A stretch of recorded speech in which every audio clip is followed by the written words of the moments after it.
Hey guys, I want to let you know before you watch this upcoming video that after I was editing it, I did notice that it was a little bit out of focus and just a touch blurry. But make sure that you watch the video. This upcoming video actually has a ton of information in it that'll actually help you guys go faster. I do plan on recreating this video just so it's a little bit easier to watch with the eye, but this is the one that I have today to upload. So give it a watch. Make sure you guys hit those comments down there below and try the best that you can just to look past the little bit of blurry that it has. All right, guys, here's the video. All right, so here's the deal. You're trying to go out there on the track and you're trying to be faster when you're sim racing, but for some whatever reason, you basically plateaued and you cannot go any faster.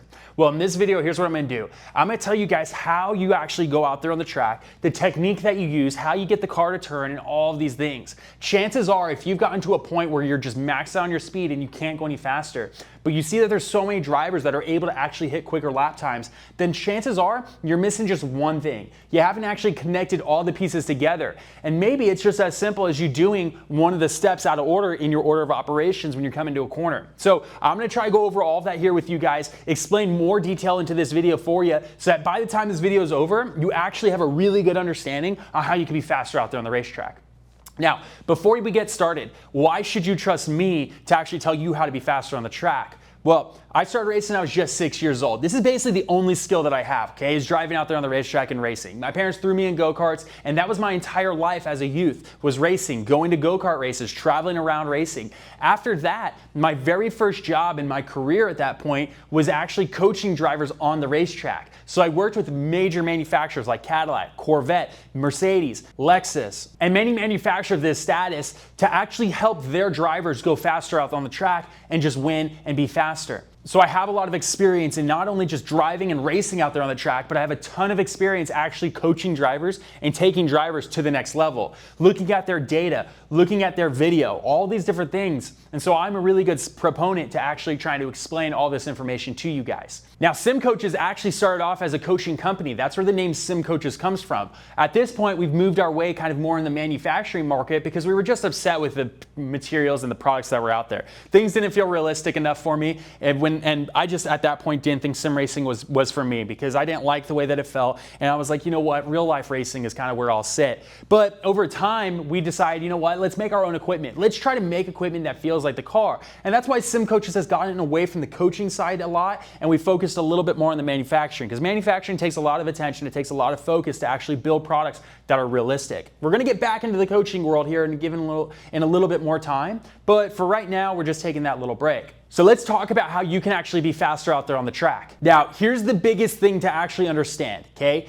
When you're out there on the racetrack, literally almost 90% of you going fast out there on the track is where you actually place your eyes, okay? Most drivers, at least novices, they look just off the hood of the car. They're looking 5 feet off the hood of the car, and that's absolutely it. And in a lot of ways, you can actually solve that by changing your seating position in such a way that you actually sit lower so you can't even see over the hood of the car. It forces you to look further out. But as a driver, you want to look as far ahead as possible. There's really a couple reasons for this, okay? The further out that you look, any small little movement that happens inside of the car, the further out that you're looking, it's magnified. And a way you can think about this is the typical fisherman, okay? If you have a fisherman that has a really small fishing pole and it's just really tiny, it doesn't have a whole lot of flex at all to it, think about how much movement you have to make on that fishing pole for the end of the fishing pole to make any kind of movement at all, okay? If you move a little bit, it's gonna move a lot. Now, if you get a really long fishing pole, like one that's just multiple feet long, and you move it just at the tiniest amount, by the time that the end of that fishing pole moves, it's gonna have this huge swing on it just because of how long the thing is. It's the same exact thing with your eyes. The further out that you actually look, I mean, if you're looking really far out, the smallest movement inside of the car, you're gonna actually be able to see that with your eyes by looking out there in the distance. You start to get a little bit of an oversteer slide and you're gonna start to see the car pitching because you're looking all the way out there, okay? And this is how you'll be able to actually correct your slides well before that you feel them. It has to do with your eyes. The second thing has to do with reacting versus anticipating. And this is a big thing between two drivers. Novice drivers always react to what the car does. Professional drivers always anticipate what the car is going to do because of whatever action they ask the car to do, okay? A professional driver can anticipate that oversteer is going to happen because you pitch the car into the corner. A professional driver is going to anticipate that the car in front of them is going to spin out because they already see the moves that he's doing and how he's going to make the mistake before he makes it, okay? So reacting versus anticipating is a really big thing.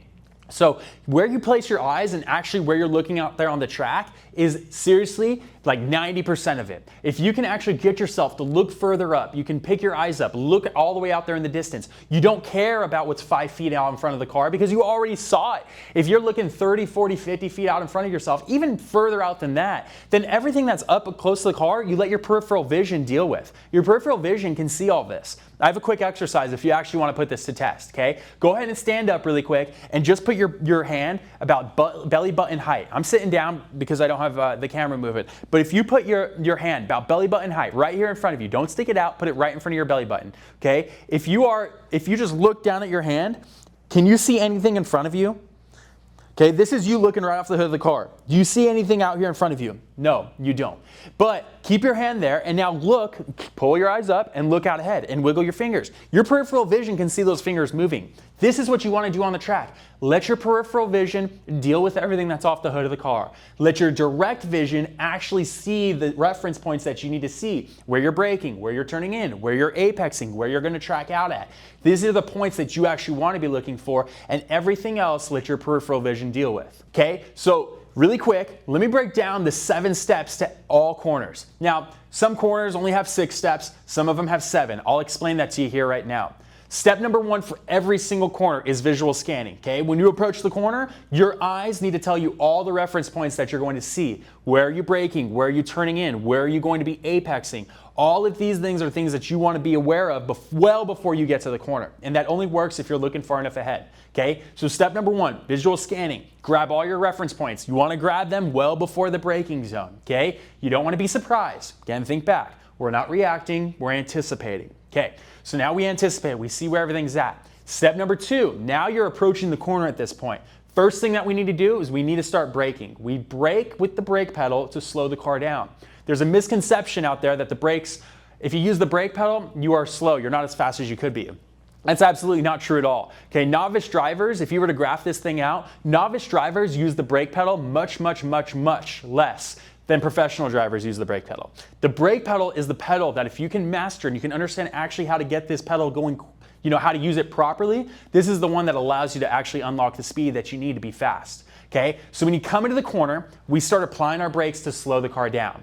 As you start to slow the car down, that brings us to the third thing, which is you're going to be grabbing that downshift, okay? Now, the downshift, although you get some engine braking, the purpose of the downshift is not to slow the car down, okay? You used the brake pedal to slow the car down. The purpose of the downshift is so that you are in the correct gear for when you come on the exit of the corner and you're exiting the turn. Because if you get to the exit of the corner and you have to do your downshift at the exit of the corner because you didn't do it in the beginning of the corner, now you're losing a ton of time because you could be accelerating at this point, right? So you always downshift on entry to the corner to well position yourself for that exit. Okay, so that's our first 3 steps. We're going to do visual scanning, looking for our reference points. Step number 2, we're going to do our braking. That helps us slow down for the corner. Step number 3, we do our downshift so we're on the correct gear for the exit of the corner. Okay, that leaves us to step number 4. At this point, the car is slowed down, you're in the correct gear. Now it's time for us to start turning the steering wheel to get all the way down to the apex of the turn. This is usually what drivers mess up when it comes to steering. Many drivers turn the steering wheel maximum 90 degrees and then their hands don't move anything more than that. And I've heard so many times that people are worried about flipping the car or they're going to end up off track or they're going to lose control, and that's just absolutely not true at all. If you've slowed the car down enough, you're going to have the grip on those front tires to actually get the thing to turn in for the corner. Okay, so when it comes to turning in for the corner, you want to add steering all the way down to the apex, all the way down to that inside edge of the turn. Okay, if you're not adding steering all the way down to that inside edge, then you're going to be leaving track on the inside of the corner. And where this becomes a problem is any amount of feet that you don't use on the apex, on the inside of the corner, you lose on the exit of the corner. So if you don't turn the steering wheel enough, and let's just say you're missing 5 feet, you have another 5 feet of space on the inside of the corner you could have used, that 5 feet of space comes from the exit of the corner. So now you're going to be 5 feet shy on the exit of the turn, which really only means that you can't accelerate as aggressive as soon. And then that's just going to be a big reason on why you're not as fast on the exit of the corner. It's just because you didn't turn the steering wheel enough. Now, when it comes to steering the car, you want to use the steering wheel in conjunction with the brake pedal. Okay, when you come into the corner, there's a technique called trail braking. Trail braking is when you're releasing the brake pedal and you generally release the brake pedal as you're turning into the corner. The reason why you want to drag your brake coming into that apex is because the brake pedal loads those front tires with mass. When the front tires are loaded with mass, it actually pushes them into the asphalt more, and you actually get a spike of grip when you do this. The front tires now have more grip. Now, this is why this is so magical, so beautiful. The more grip that they have, the less steering angle you're going to have to add to the steering wheel to get it to turn down to that apex, okay?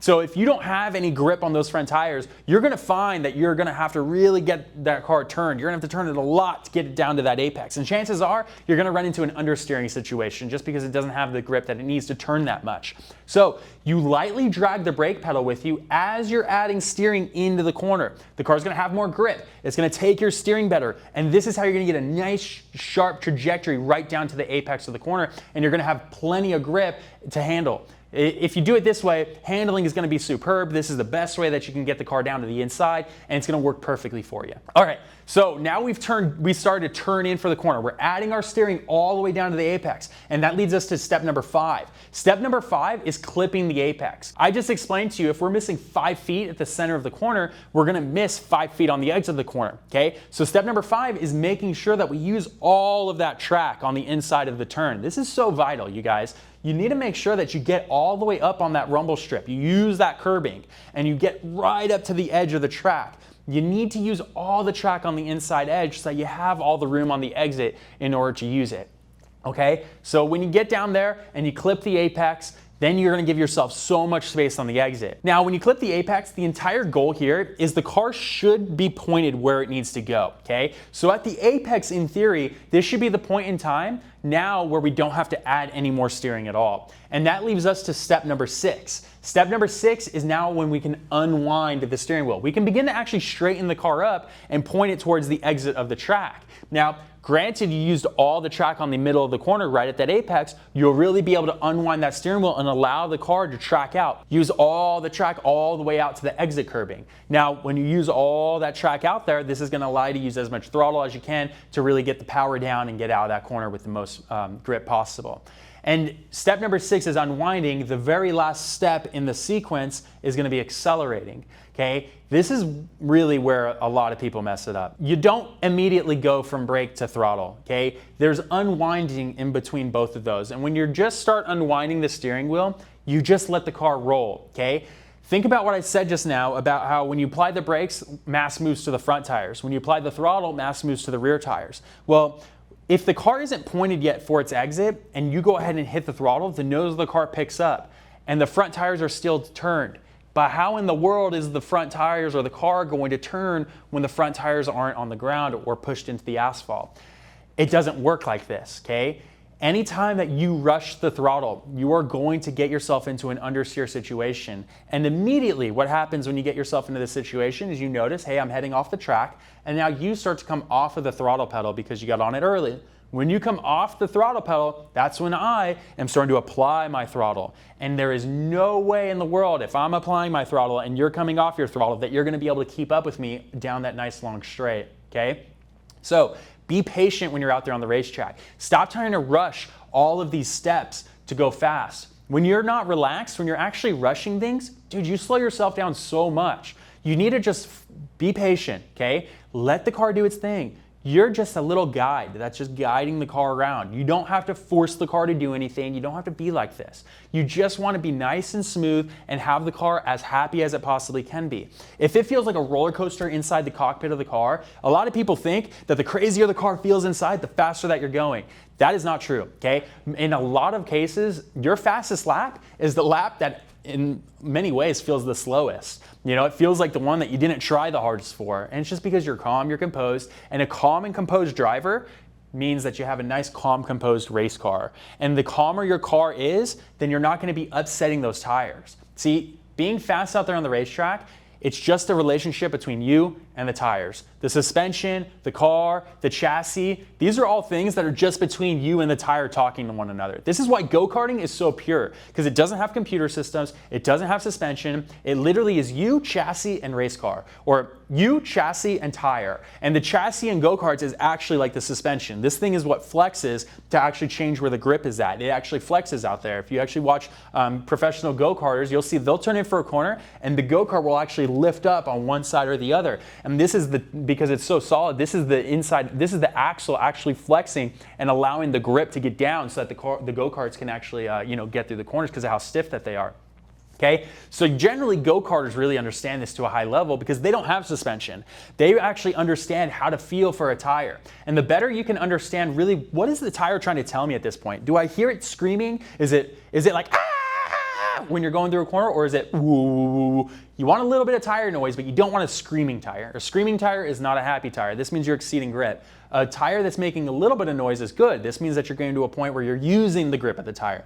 If you don't hear the tires at all, you have a lot more out there that you can be pushing. Okay? So these are all things that you need to think about. You need to practice this. The biggest thing is just going back through that 7-step order. Okay, I'll say it really quick for you. You got visual scanning, the biggest one, eyes up, look where you're going. Step number 2, start applying your brakes for the corner. Step number 3, and this is the one that you don't always do, but most corners you do. Step number 3 is your downshift, so you're in the correct gear when you exit the corner. Step number 4 is you turning in for the corner. Step number 5 is you clipping the apex. Step number 6 is you unwinding the steering wheel. And step number 7 is you accelerating out of the corner. And those are the correct order that you do things in every single corner that you come up to. Let's say that you start accelerating before you unwind the steering wheel. You're going to get an understeer every single time. The car's going to understeer. And then you're going to have to come off the throttle while I'm applying the throttle, and then you're going to try chasing me down the straight, and this is what's going to happen. Okay? So don't change the order of these things. This is actually how things have to be laid out so that you can be fast. The second thing is understanding how to talk to a tire. What is the tire noise that I hear when I'm actually out there and I'm driving? Do I hear the tire screaming? Do I hear the tire just making a little bit of noise? Or do I hear the tire not making noise at all? If it's not making any noise, then we have more grip out there that we're leaving on the table. If we hear the thing absolutely screaming and it puts it off in your head like, wow, those are incredibly loud, chances are you've now exceeded the limit of the tire and you are understeering if it's the front tires, or you're oversteering if it's the rear tires that you're hearing scream.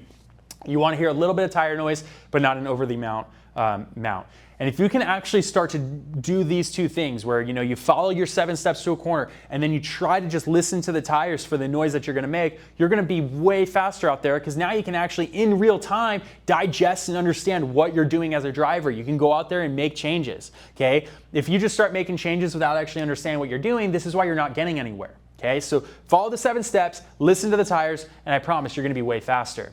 If you're racing on the simulator, one thing that you can do that'll help you understand what the tires are doing is turn your tire noise up all the way. Okay, that's really the most important noise that you can listen to on the simulator. I know everybody loves to hear the engine, they love to hear all these things, and that's great. You can lower those a little bit, but turn your tire noise all the way up so you can really have a good sense of when you're listening what the tire is doing. And is it making a little bit of noise? Not at all, or is it just screaming? Okay, so make these changes, you guys. Come down into the comments, let me know if any of these things have actually helped you. I'll make a little bit more videos like this going over advanced techniques, how you can be faster, how do you actually be good out there on the track? What is racecraft? How do you race with other drivers? Because this is something that we see all the time where drivers just dive bomb one another going into corners, crash each other out, and then it's just not a good situation at all. So let me know in the comments, what could I make that'll be actually beneficial to you guys to make you win some championships, make you win some races, because the entire goal of this thing is to win, right? And I want to help you guys win. So leave all that down there in the comments. Make sure you guys click that subscribe button. Give me a thumbs up if you can, and I'll be back with more videos here pretty soon. Have a good day, you guys. Peace out.